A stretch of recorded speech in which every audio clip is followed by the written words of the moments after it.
Hello everybody, Paul here, welcome to an RD show where today we're taking NASCAR Heat 3 out for an early review. We've had a bit of time with NASCAR Heat 3 on PC, the third instalment of the official NASCAR franchise by 704 and Monster Games. We're going to give it a quick run, get under the hood, understand what the game's all about and how it rates against other similar titles and sim racing games in the marketplace today. Now, I admit, I am British, my knowledge of NASCAR is not as high as it could be, although I very much enjoy a good oval race.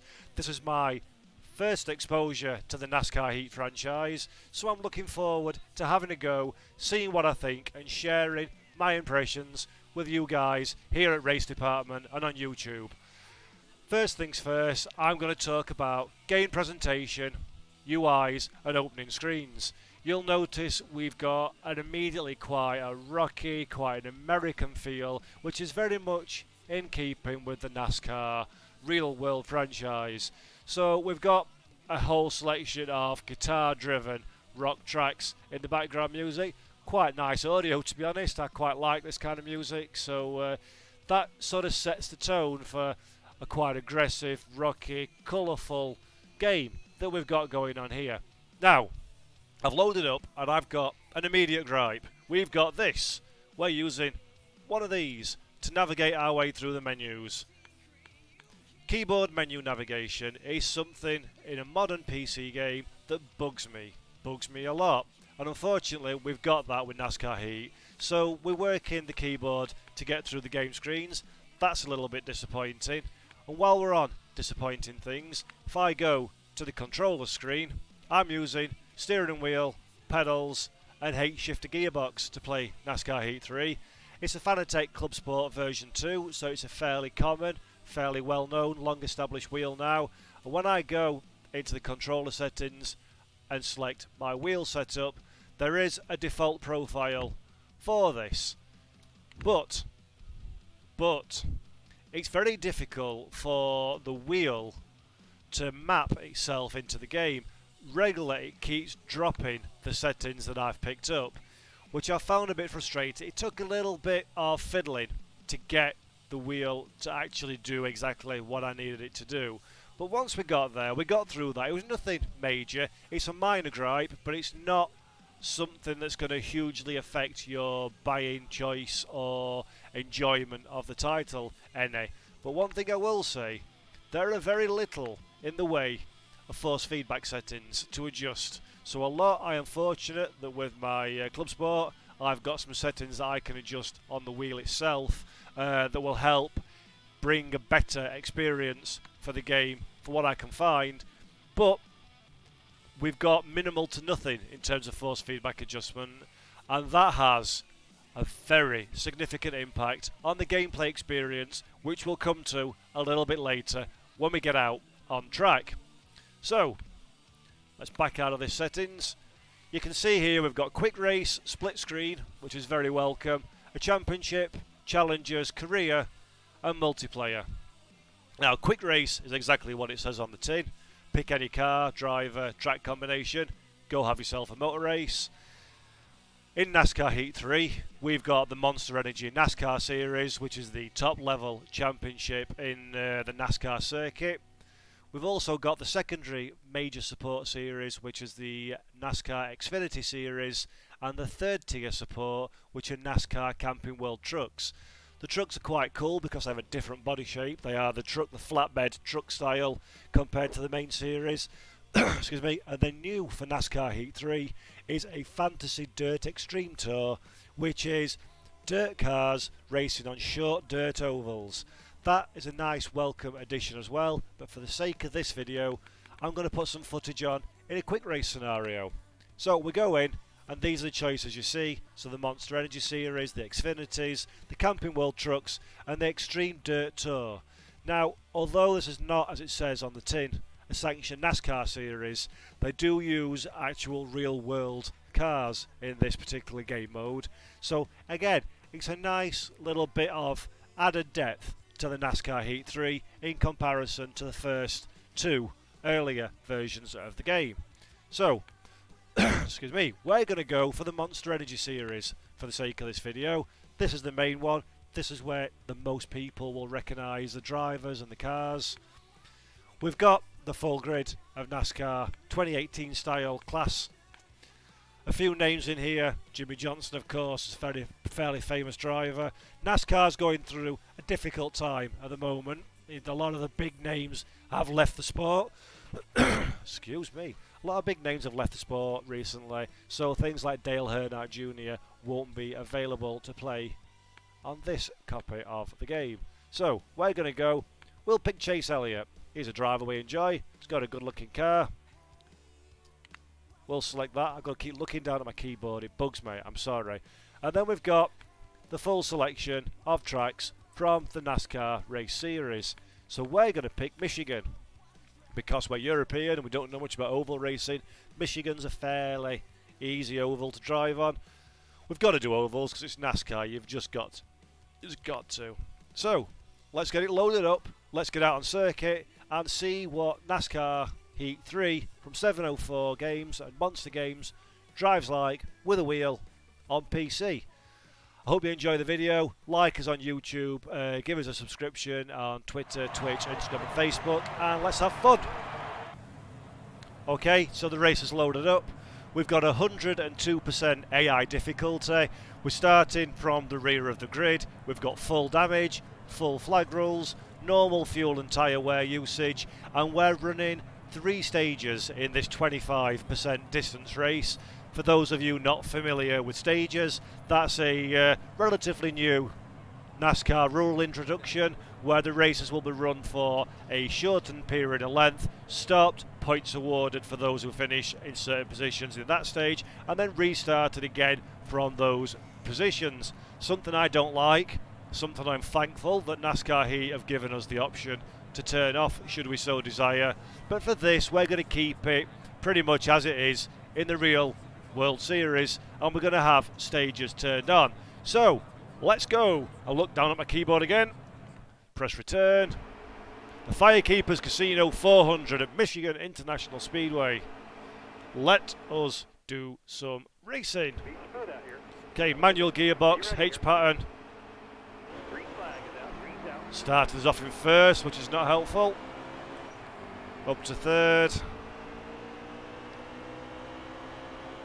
Use all the revs, up to fourth, get in the draft of the cars behind, and we're away.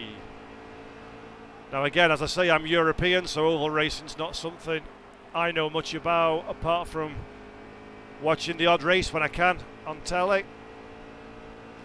But I do know we don't want to drop too far away from this pack, so we lose the draft, and then we can't get pulled along and fight for position. So we're going to stay in the fairly low groove. Oh, there we go, ran a bit too wide. We're going to stay in a fairly low groove for the opening few laps. 14 laps within this stage. So let's try and keep it clean, avoid any flags, and see what we can do. Now, one thing I will say while we're driving around here, just keeping pace with the other guys. This is my first, oh dear, this is my first NASCAR Heat that I've played. And I don't think the graphics are as bad as some of the screenshots that I've seen up to this point. Okay, it's not exactly Unreal 4. It's not exactly the most polished graphical experience in the world. The white line you see down there is pretty fuzzy. I've got the settings set to maximum, by the way, on my single screen for this particular stream. But I don't think, visually, it's too bad at all.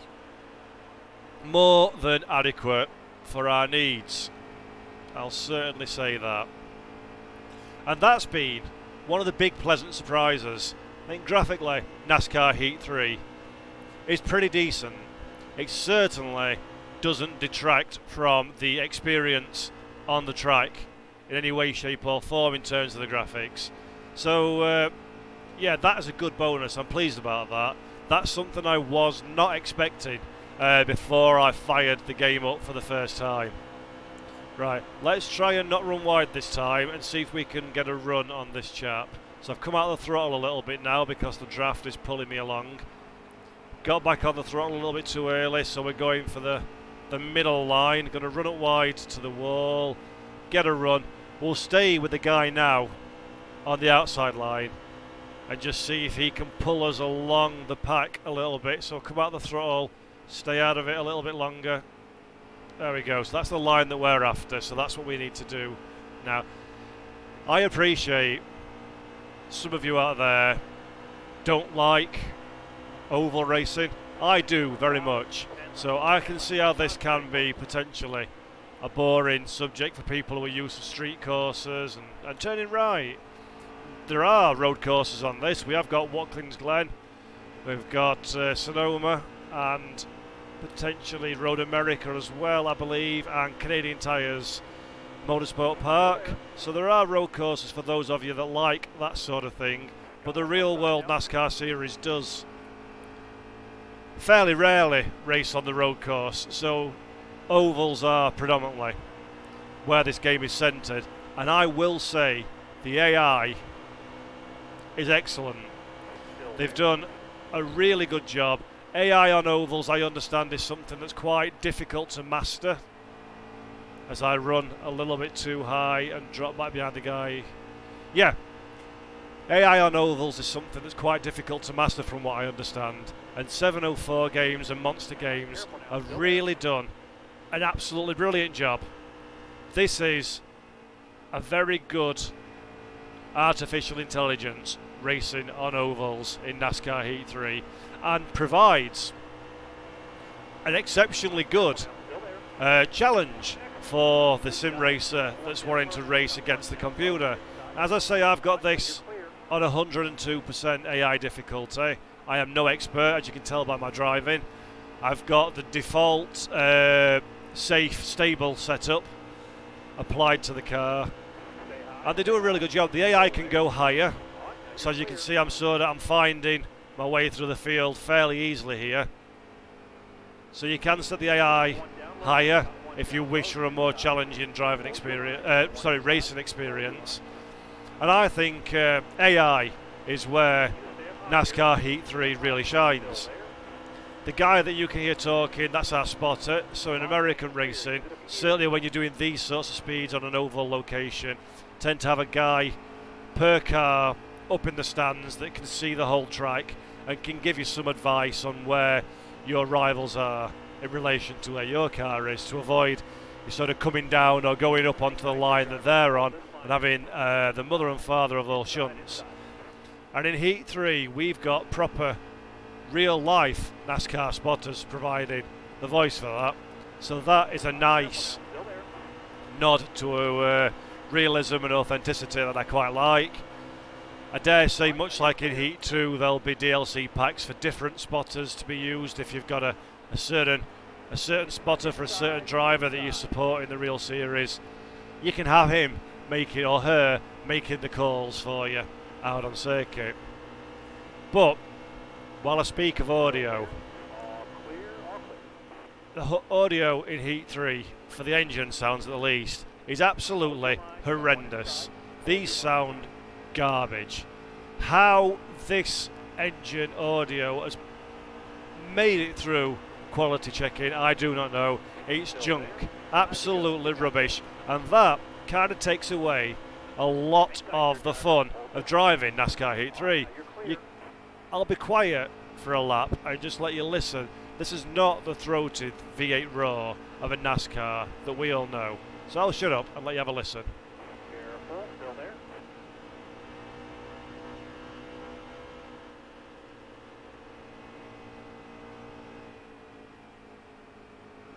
See? Not good. And that's they made a bit of noise, did 704 Games, on the build-up to release of this, about how they've recorded in-car audio and they're making improvements over Heat 2 and the original NASCAR Heat title. And frankly, I don't know where that improvement is, because it still sounds lousy. And I'm really disappointed about that.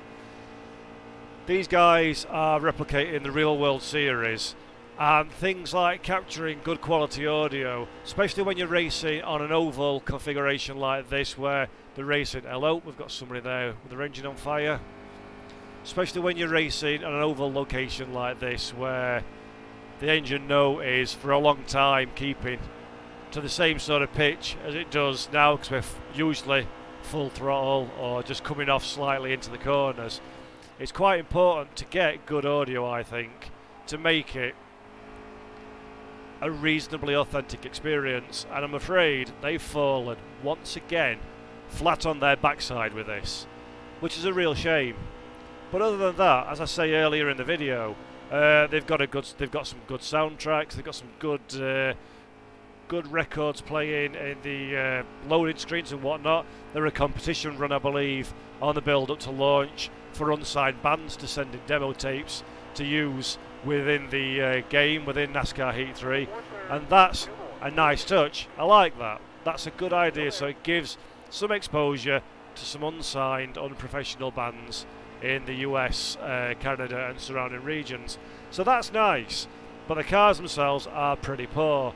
The audio of the crowds, that's quite good. There's some good ambient sound. The spotters, as I say, are real world, so that's really good as well. But it does fall down on the cars, unfortunately. There you go, got somebody down low. If I can get in the draft of the guy in front, we can pull away from him. Here we go. One more lap left. The white flag of stage 1 of this 25% distance AI race at Michigan Speedway. And we are 37 of 40. We've had a deliberately slow, deliberately safe start to our NASCAR racing life. Nice driving that stage drive. There we go. So, as I'd said earlier, stages are optional in NASCAR Heat 3, so you can race the full race from beginning to end if you so wish, or you can do it in a staged setup like we're doing here, which follows the real world way of doing things. Now the question is, do we want to pit? Tyres are in pretty good nick. I'm quite happy, so I'm going to press the B button because, hey, who uses buttons anymore? I'm going to press the B button to say do not pit. And then I can press A to advance to the green flag restart, which I shall do. And I'm the only one who didn't pit, so I'm at the front of the field. See, told you I don't know anything about NASCAR. I didn't realise that was something you shouldn't do. Second gear, get down low. Third gear. Already we've got somebody looking on our outside. But we have warm tyres, so hopefully we can maintain this race lead. We'll keep a very low line. Oh, we've been hit. Whee! Whoa! How we held that, I do not know. And that's one of the famous big NASCAR crashes, and we're going to pit on this occasion and advance to the green flag. So that worked out okay, because now we're 10th. Not the way one would like to do it, but here we go.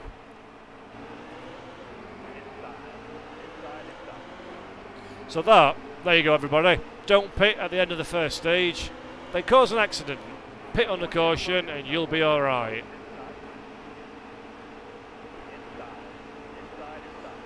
So now we're 3 wide, so we're going to drop a little bit too high. And this is the beauty, this is what I love about oval racing in NASCAR. The pack. Oh, I've been tapped again. That's a bit feisty. Alright. Bit awkward, to be honest, there, the AI behaviour, but we're okay. And we're very quickly plummeted outside the top 20, but we've been tapped again. See, that's a bit disappointing. He's actually running into me as I go in a straight line, but I still maintain the AI is very good. Oh dear, we got a bit wide here. Yeah, as I was saying, this is one of the things I love about NASCAR racing, is the pack racing with each other, racing in big groups, and if you get out of the sort of tow line that you're in, then that's it, you can very quickly drop down the order. One thing NASCAR Heat 3 could do with, seeing as it's not a VR compatible title, is the little positional indicators that tell you when you've got somebody alongside you. The kind of thing that you see in like the Assetto Corsas of this world and whatnot. That would be really helpful to tell me if I've got a guy in a danger position. over and above the audio prompt we're getting from our spotter. So we've plummeted down the field, but it's all good. We're on lap 6 of 12 in this second of 3 stages. And this sounds like a good time for me to talk to you about something a lot of PC playing wheel users will be interested in, and that's force feedback. It's garbage. It really is. The force feedback of this game is poor beyond poor can possibly be. There are nigh on no settings. It's a pain in the backside to get the bindings to my controller to stick. And I've got no force feedback. It's one notch above having nothing. The light, weak, uncommunicative wheel I have in my hands is easily, without any shadow of a doubt, the biggest disappointment for NASCAR Heat 3 for me, by a long way. To the point where it may be the pivotal decision point of whether I buy this game or not.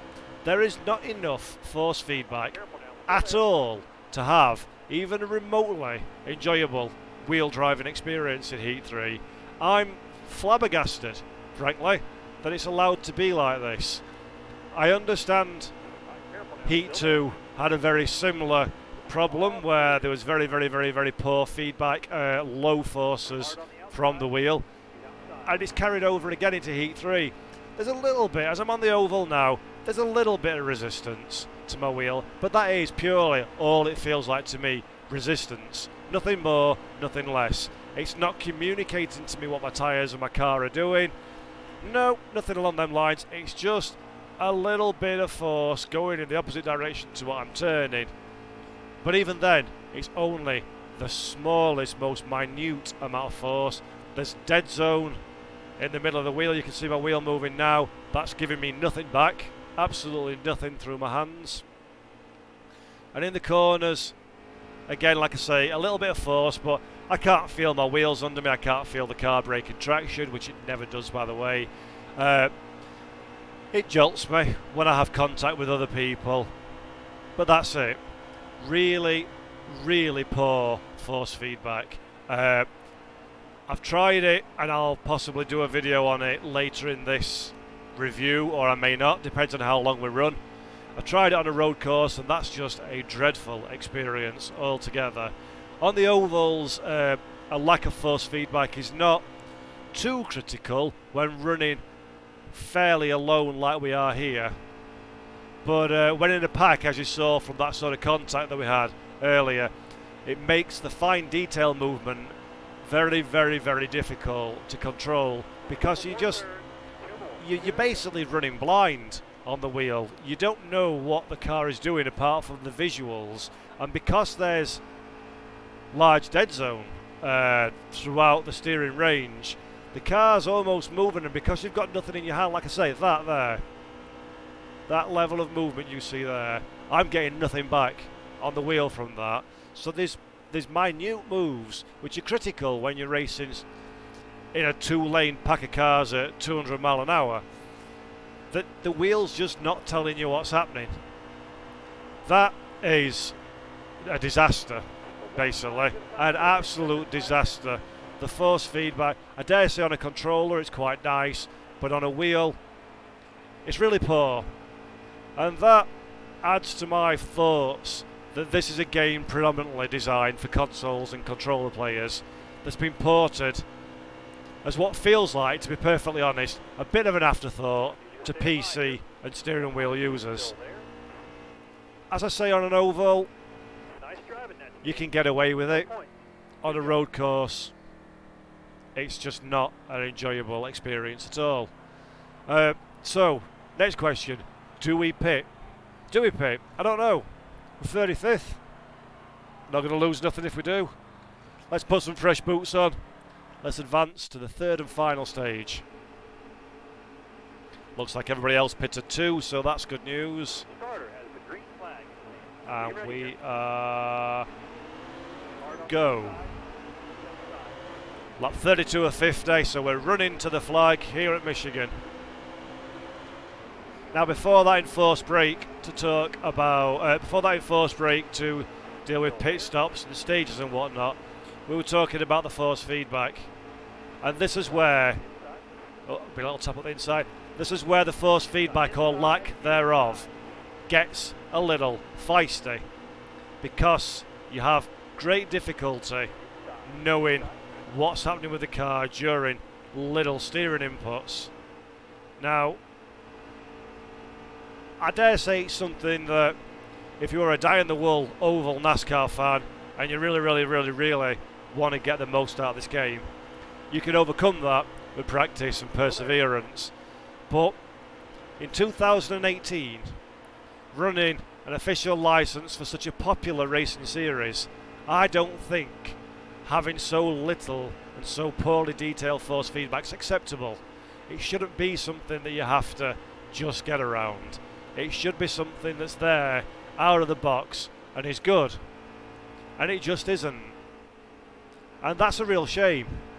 That's a shame for NASCAR fans, and it's a shame for the interested outsider, such as myself, who's always had a keen interest in oval racing, doesn't necessarily want the most simulation aspect games that just don't know enough about the sport, but wants to enjoy some good, realistic oval racing.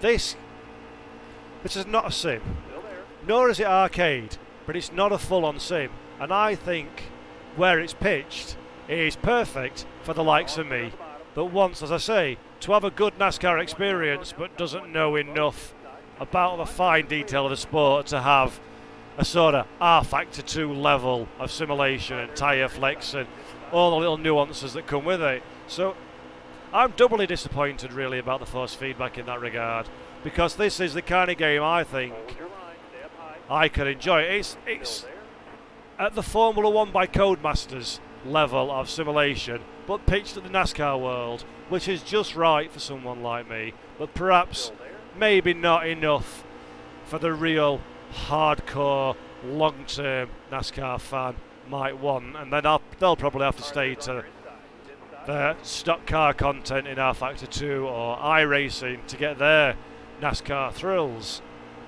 But I banged on now about the steering and the force feedback long enough. You get the idea. I don't like it. It's a huge drawback. It's one real disappointing aspect of NASCAR Heat 3. So let's talk about something else. Now, the vanilla content, so the initial release that came out September 7th, 2018, as I mentioned at the beginning of the video, comes with all the cars, tracks, drivers, teams, liveries of the 2018 season. But being the kind of game that it is, and a yearly franchise appealing to the fans and the masses, there's a wealth of bonus DLC content that is available for the game in the following months from release. So we've got different livery packs for different liveries used throughout the season, specials for certain manufacturers.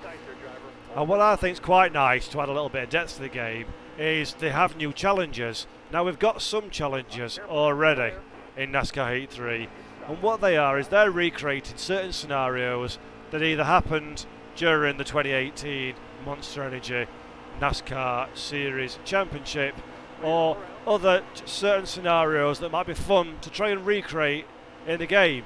And then you get awarded prizes, achievements and whatnot, should you manage to successfully achieve that achievement.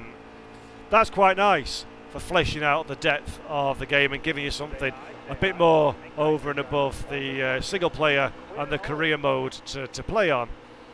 But they've also got, I mean, as I said at the beginning, we're on single race here, single player, single race against the AI. But there's also a substantial career mode in Heat 3 where you can work your way through the various sanctioned NASCAR tiers of racing, signing contracts with various big teams as you make your way up and try and win the Monster Energy Series at the end as your career goal. But you can also build your own team, paint your own car, hire your own staff, spend in-game money that you have earned, and that's really nice for you to take your young fledgling race outfit through the different ranks up to the very top of the NASCAR world. I quite like that. I think they've put the career mode together quite nicely. There's a few bit of cutscene bits, there's some nice functionality, and that's a really nice way of, again, adding a little bit more depth over and above just simply going out on track and racing. I'm not personally much of a career mode fella. I get more than enough of my kicks through just doing the racing itself, but I see the benefit and why some people might enjoy that side of things, and I think NASCAR Heat 3, 704 and Monster Games do a good job of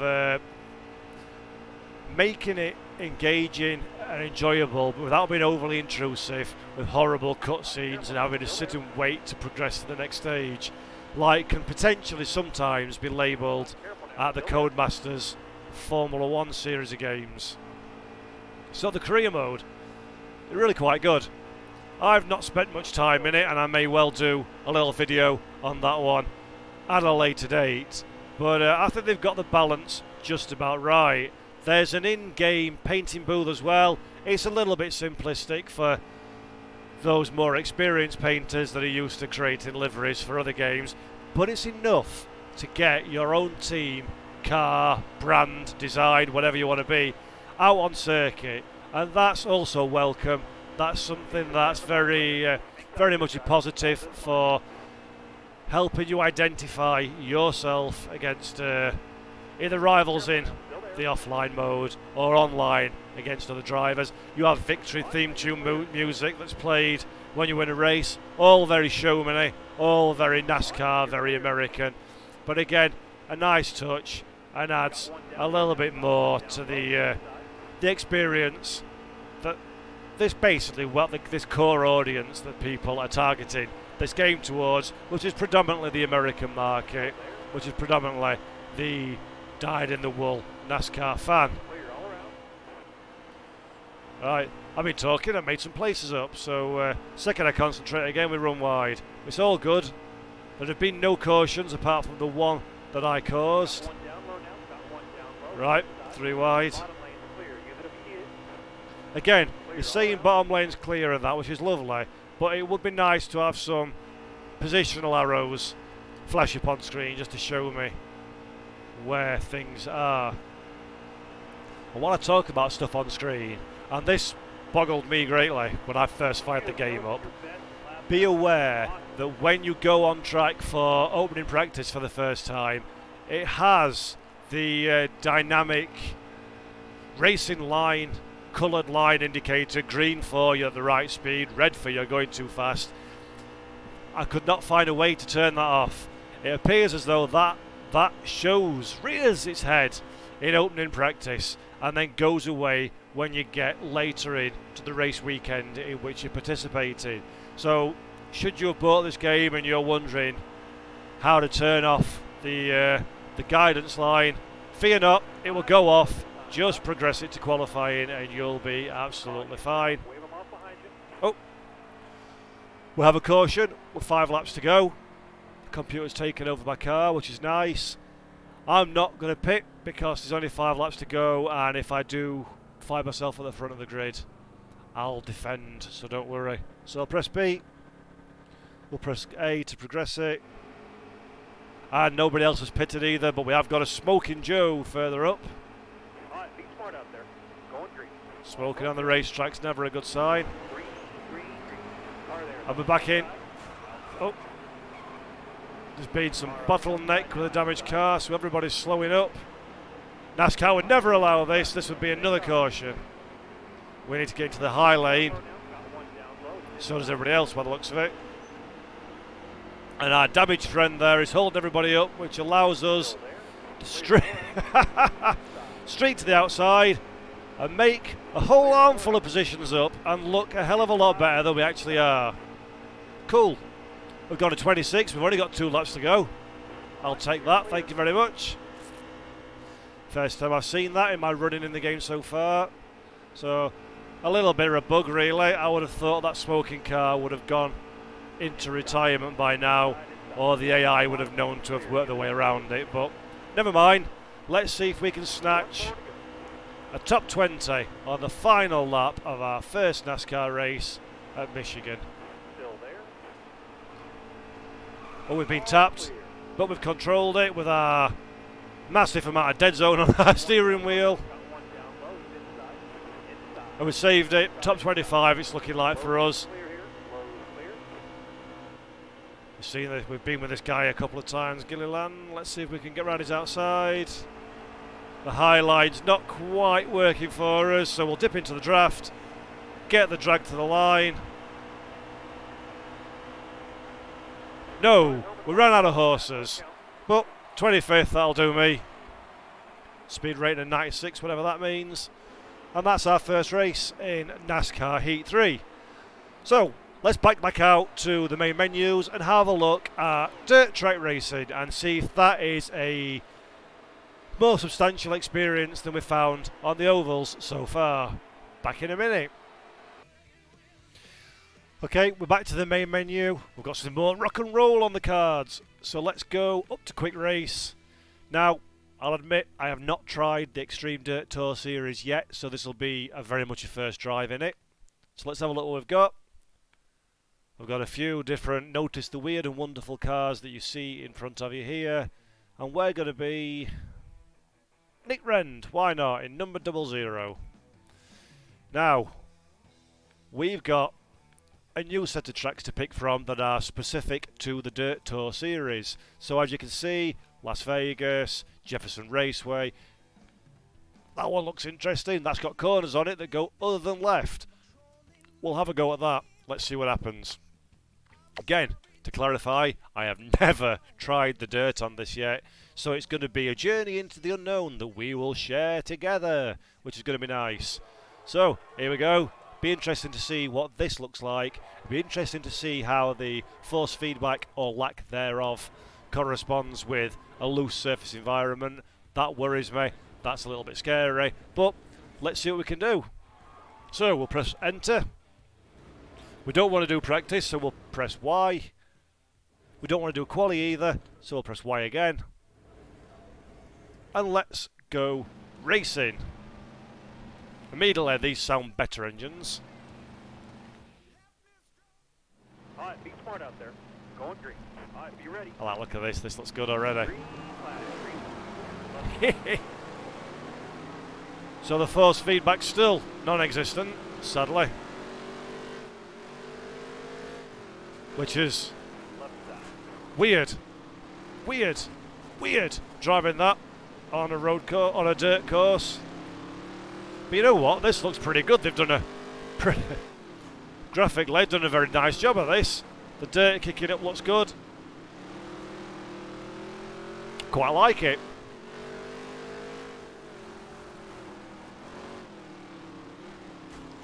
We've only got 2 gears, so it seems. I've just reached for a 4th and nothing's happened. So that keeps it nice and easy for us.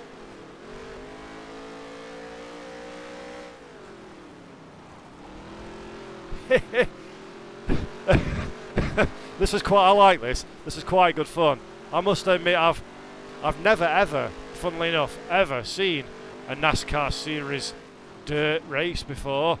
So this is a proper step into the known. It's like rallycross on steroids with more cars.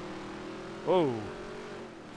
Tell you what though, having no or little to no, in effect no force feedback is weird. The white flag this time, it'll be a Right. red flag next. Next lap is checkered lap. Little bit of bumping and boring as we try and get round his outside. Clear, left side. Ran a little bit wide, got greedy on the throttle, but nothing that's race ending, thankfully. See, that's the thing about trying to do opposite lock without force feedback is bloody impossible. Point that stage. It's like a switch. It's like a switch when you're in these cars between full lock one way, full lock the other. It needs, yeah, it's poor, to be honest. The force feedback. Sorry, I'm firing the right button. I don't want to pit, so we'll continue. I've got full tyre strength, so that's okay. Let's get ready to rumble. Ready we are. Right, let's see if we can use some of the experience that we've gained from our first 2-lap soiree in these cars to turn it into some overtaking. Now the funny force feedback, or lack of force feedback, doesn't feel like too much of a handicap until you get a tank slapper, and then forget it. It's all over after that point. But again, it's one of those ones where if you're desperate... Whoa, it's a wall there. It's one of those ones where if you... No points that stage with plenty of races left. Well, that were fast. If you're desperate to play this sort of thing, then you can learn to live with it. Okay, cancel pit stop. We don't want to do that. We don't want to pit. We want to advance to the next stage. And we're 23rd or 24. So let's see if we can make some places up. We are ready to go. Yes. Got a few more. We've got a few more laps now this time, rather than the incredibly short 1 lap stage 2. I've not checked, I must admit, but I assume we're keeping the 25% race distance rule that we had for our NASCAR outing earlier. So obviously, dirt tracks are expected to last for less time and less mileage than their paved oval cousin, NASCAR. And the audio on this is still not good, but it's better. At least it sounds a bit more throaty. The tracks look nice. Some nice detail they've applied to the tracks. As you can see here, the dust kicking up looks good as well. The car sits down on its front end when you apply the brakes. That's quite nice. The AI look pretty sensible. I think this is a very solid addition to Heat 3. Certainly from the limited time that we're doing with it, it looks like, yeah, a very nice solid addition to the title, and a welcome one as well. We do not want to pit during this caution period, thank you. And that's cut down our number of laps, unfortunately, that we'll be racing for, but All right, you're coming to the green. we'll carry on. All right, be ready. I am ready. Green step, let's go. Right side. Got somebody up our inside trying to steal our place off us in the last 2 laps of the race. Clear all around. But yeah, I'm aware that dirt racing is popular in America. It is seen as the sort of best grassroots entry into the world of sanctioned, the many different worlds of sanctioned NASCAR racing. So it is important that a game that's looking to replicate much of the NASCAR career tree has this, and I think it's a nice touch to include it, and I think it looks like it's been done pretty well, to be honest. But again, those positional arrows would be even nicer to have them now, but hey, you can learn pattern. I wonder if that's our Kenny pattern. I don't think it will be, but you never know.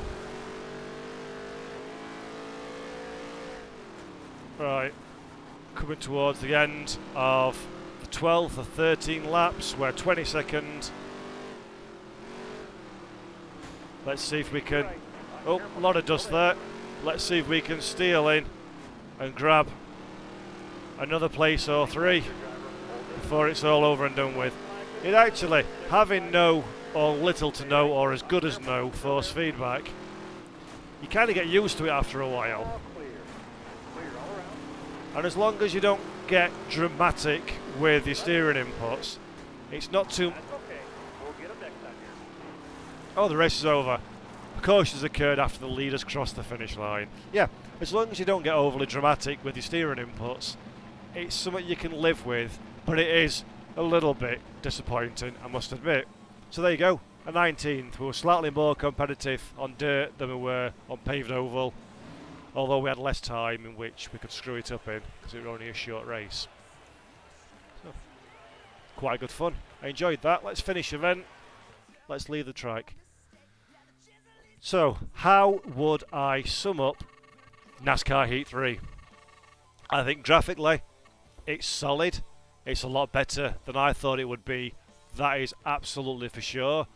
The content it contains is really good. There's the main NASCAR Monster Energy series, the Xfinity series that supports it, and the Camping World Trucks. All three official sanctioned NASCAR championships are represented in the game, so that's really good. All the drivers, teams and cars and manufacturers are there. So again, top marks for that really. That's got everything a NASCAR fan would want. There's the added bonus of this dirt category and the extra tracks that brings. So again, top marks there. The whole progression from grassroots to top level in the NASCAR world is covered, and covered well, so I can't complain at all about that. Really good. The soundtrack, the background soundtrack, I think is excellent. I really like that kind of music. It's not the Beatles, but it will do. So again, that's really good. The audio of the cars is poor, is horrendous almost, I would say, and a real downside to NASCAR Heat 3, and something that I would hope would urgently and substantially be addressed in the new title. And the force feedback is, again, on steering wheel, certainly with my Fanatec Club Sport version 2, is atrocious. There's hardly any. That will turn a hell of a lot of people off straight away, I would imagine, although those who wish to persevere with it probably will do and manage to find an okay compromise to be able to let them enjoy the game. I think it's poor. I think it's unacceptable how poor it is, to be perfectly honest. And for me, as a buying decision, I would not purchase NASCAR Heat 3 based purely on the force feedback. It's not good at all. On a controller, it might be okay. Career mode's really good. I think they've put that together really well. I like very much the fact that you can have your own team, you can put your own livery on the car, you can buy and use the in-game credits for staff, you can progress through the ranks. That's really nice. I really like that. So overall, NASCAR Heat 3, for me, fails in many ways in the core ingredients needed for a good, quality, long-lasting racing title, while excelling at some of the additional things that sit on the periphery of it, like the career mode that I mentioned and the depth of content. So the potential's there, but for me it just falls down too often on too many important things to make it a realistic purchase prospect for anybody other than the most die-hard NASCAR fan. Now, of course, if you're in the States, one thing I didn't mention is it comes with a $50 voucher to attend a race over in the US, so that might make your purchasing decision all the more easy if you're intending to attend a NASCAR race this year. Then it's a bit of a no-brainer really, because the £50 voucher covers the cost of your game.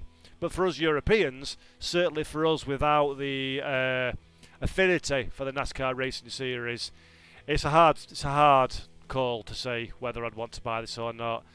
The force feedback for me, I know I've mentioned it a lot, but it bears repeating, kills the game for me, which is a real shame, because some of the raw ingredients there, some of the potential is high, and I think if 704 and Monster continue to build on what's good and address what's poor in future releases, maybe NASCAR Heat 4 or 5 or 6 will finally get the game that NASCAR fans deserve. But for me, it's not there yet. I've been disappointed with it, frankly, and yeah, it's not something that I would look to purchase for myself. But then again, user experiences may differ. That's the beauty of Steam refunds. Have a try. If you agree with me, you can walk away. If you like it, keep it. Good for you. Have a great time. So yeah, a game chock-a-block full of potential, but just dropping down at the last possible moment to spoil it on too many key ingredients. But that's our review. That's our race department review of NASCAR Heat 3 on PC. I hope you've enjoyed it. I hope you found it useful. Please reward me with a subscription to YouTube and a like on our Twitter, Twitch, Instagram and Facebook channels. Sim racing's awesome, guys. Until next time, I'll catch you later. Thanks for tuning in. Bye bye.